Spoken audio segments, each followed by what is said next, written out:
There you have UN peacekeeping forces in Somalia and Rwanda, torturing, burning, making children drink salt water, eat worms, cutting people's heads off. This is the modern United Nations, but you won't see this in the mainstream press. This is a push for empire. They also give awards to China. We've already gone over China's human rights, the slave labor camps, the euthanasia, the infanticide. And they've given awards to organizations like NAMBLA. They've allowed them into the United Nations.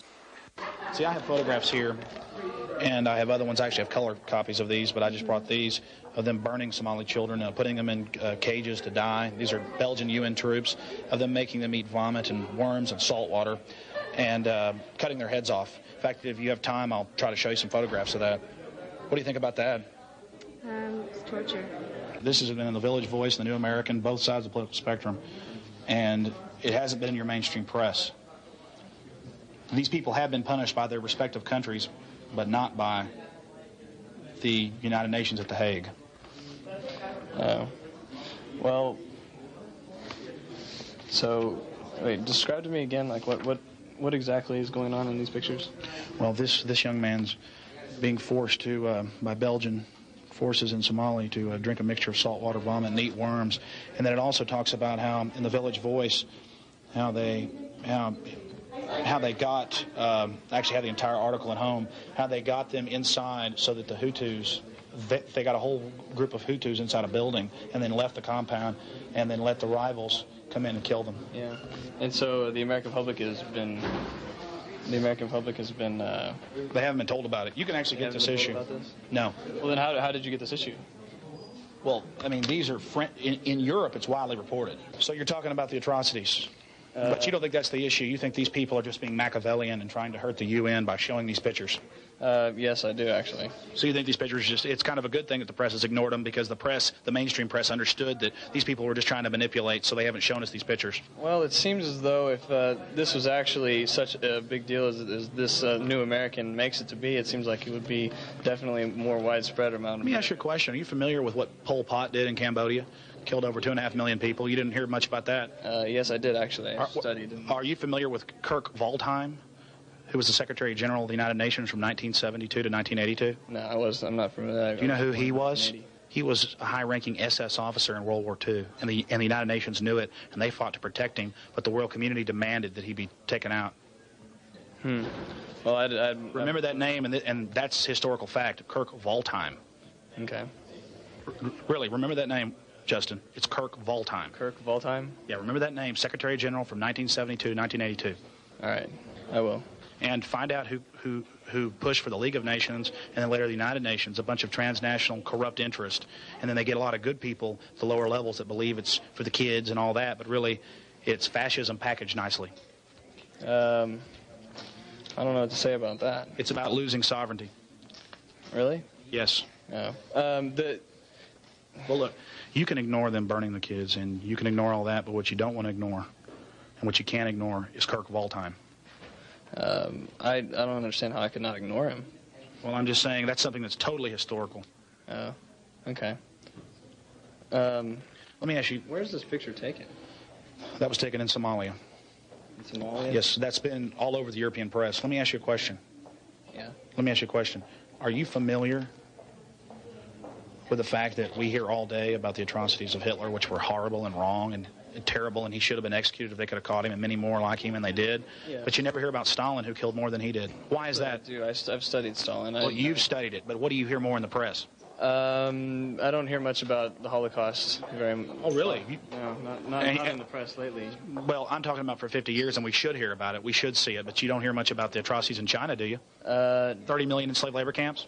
I've heard about that, yes. Oh, but you've heard about it, but we have to be pragmatic and still keep trading in human organs. They sell human organs from political dissidents. Would you have bought lampshade? Would you have bought a lampshade made out of Jewish skin? No, I would not have. Well, then why are we saying be pragmatic now with China that's selling human organs? It's the same thing, trading in human flesh. Well, I certainly disagree with trading human flesh. Well, then you and the United Nations should stand up against China instead of embracing them and coddling them. I agree with that. Good, then get in there and tell them. All right, I certainly will. Thank you so much. You too. Appreciate it. Well, you've seen what's going on around the country and here in Austin, Texas, where this was produced. Now you're going to see me, Alex Jones, and about 100 other people go down to the Texas Department of Public Safety and protest thumb scanning, finger imaging for driver's license. Yes, everyone must get it. And according to the Federal Register, President Clinton would like to start random urine, blood, or other tissue sample testing at the driver's license facilities around the nation. Well, don't hear it from me. Hear it from newscast and our cameras that were there on the scene the fateful day that 100 Americans stood up to Big Brother. Well, getting a driver's license caused quite a stinker in Austin today. You know, in Texas, if you want one of these, well, you have to give your thumbprints. But KISJ Carter shows you why some folks today said they don't want anybody scanning their body parts. Go up, and if they come up and touch me in any way, I'm going to lay down peaceably and let the police state minions drag me away. Alex Jones wants to renew his driver's license. He also expects to be arrested. I'm going in there with my passport, my birth certificate, my driver's license, my W-2 form. But he won't give a thumbprint. Moments after this interview, troopers did arrest him. If you do not leave now, I will be forced to arrest you. Sir, I'm here to get a driver's license. I have never had a criminal record. It's time to go. Jones says fingerprinting gives government too much control.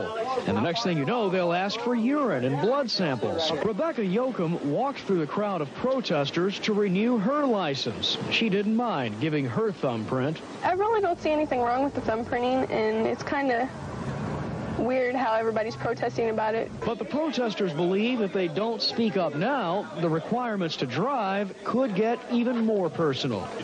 With your eye on Austin, I'm Jay Carter. Alex Jones is now in an Austin jail, and he'll face a disorderly conduct charge. The DPS points out, by the way, that its database of thumbprints helped identify some of the victims of the tornado in Gerald last year, and they say this system helps and protects all of us.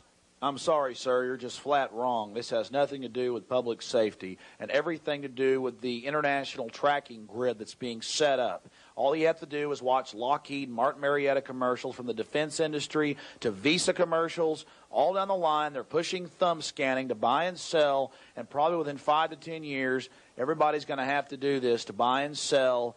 And this is all for the IRS to gather intelligence on us.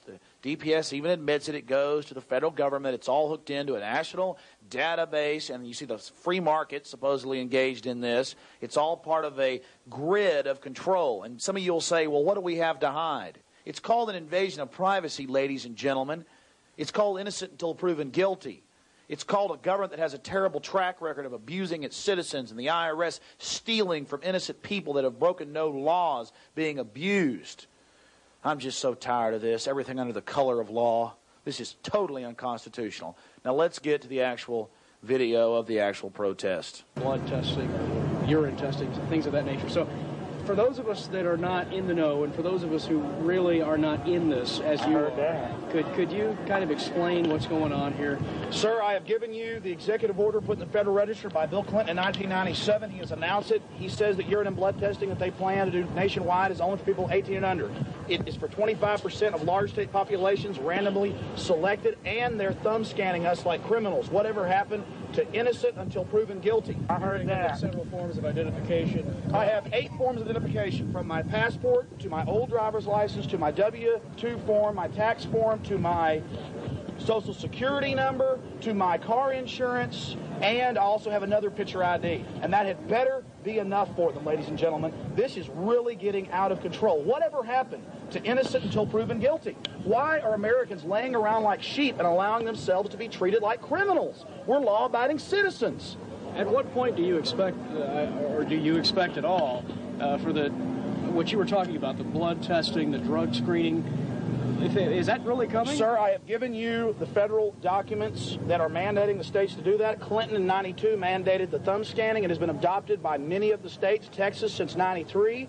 He mandated it in late 1997 for 98 to be implemented. Now, that's up to the states, and that's why we're drawing attention to this. Thumb scanning and no further. I'm against thumb scanning, but now they want this urine and blood testing. This is the slippery slope. And to those out there that say, what do I have to hide? I am innocent until proven guilty. I have no criminal record. Alex Jones has no criminal record, and we should not be treated like criminals.